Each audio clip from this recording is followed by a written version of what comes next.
ಎಷ್ಟು ವಿಧ ವಿಧವಾಗಿ ಬೇಡಿಕೊಂಡರೂ ಮಧ್ಯೆ ಹಠವನ್ನು ಹಿಡಿದಿರುವನು. ಕಂದ, ನಾನು ನಿನಗೆ ನಿಯಮವನ್ನು ಕೊಟ್ಟರೆ ಸುಭದ್ರಿ ಮಗನಿಗೂ ಸೋದರ ಮಾವನಿಗೂ ಕಲಹವನ್ನಿಟ್ಟಿರುವಳೆಂದು ನನ್ನನ್ನು ಹೀಯಾಳಿಸಿ ಬಿಡುವನು. ಅದಕ್ಕಾಗಿ ಅವನ ಕೂಡ ಯುದ್ಧಕ್ಕೆ ಹೋಗುವುದು ಸರಿಯಲ್ಲ ಪುತ್ರ. ಕೋಮಲಗಾತ್ರ, ಈ ಅರಣ್ಯದಲ್ಲಿ ಸಣ್ಣವನೆಂಬುದನ್ನು ಬಿಟ್ಟು ಮುಚ್ಚ ಹೊಂದಿದೆಯಾ? ಮುಂದೆ ನಮ್ಮ ತಂದೆ ಮಾತನವರಿಗೆ ಏನಂದು ಹೇಳಲಿ?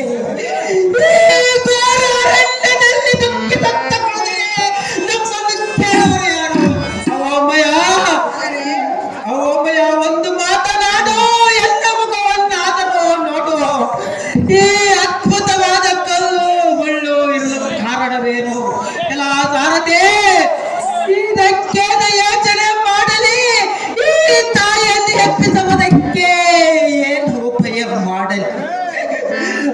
ಅಮ್ಮಯ್ಯ, ನಿನ್ನ ಮಗನಪ್ಪ ಅಂತ ಕಳವಲ್ಲದೆ ಮಾಡಲು ಬಾಯಿಗೆ ಬಂದಂತೆ ಮಗಳೇ ನಮ್ಮನ್ನು ಈ ಅರಣ್ಯಕ್ಕೆ ತುಂಬಿದರೆ ತಾಯೇ, ಒಂದು ಸುಖ ತಂದದ್ದು ಸಣ್ಣ ಮಗನೆಂಬ ಕಾರಣ ಇಲ್ಲದೆ ನಿಮ್ಮಣ್ಣನಿಗಂತ ಬುದ್ಧಿ ಇರುವುದೆಂದರೆ ನಾವು ಮಾಡತಕ್ಕದ್ದು ಏನಿದೆ ಅಮ್ಮಯ್ಯ?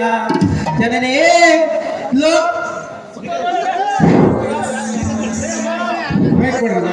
ಎಲ್ಲ ಸಾರಥಿ, ಇದಕ್ಕೆ ಯೋಚನೆ ಮಾಡಲಿ.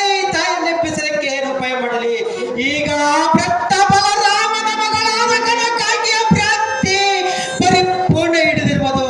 ಅದಕ್ಕಾಗಿ ಇದಕ್ಕೊಂದು ಉಪಾಯ ಮಾಡ್ತೇನೆ. ಹೌದನೇ? ಅವಮಯ, ನಿಮ್ಮ ಅಣ್ಣನಾದ ಬಲರಾಮನ ತನ್ನ ಮಗಳಾದ ಕನಕಾಗಿಯನ್ನು ಪಡುವಲೆಂದು ಒಬ್ಬ ದೂತನನ್ನು ಕಳಿಸಬೇಕು. ಸರಿ ಯೋಚನೆ.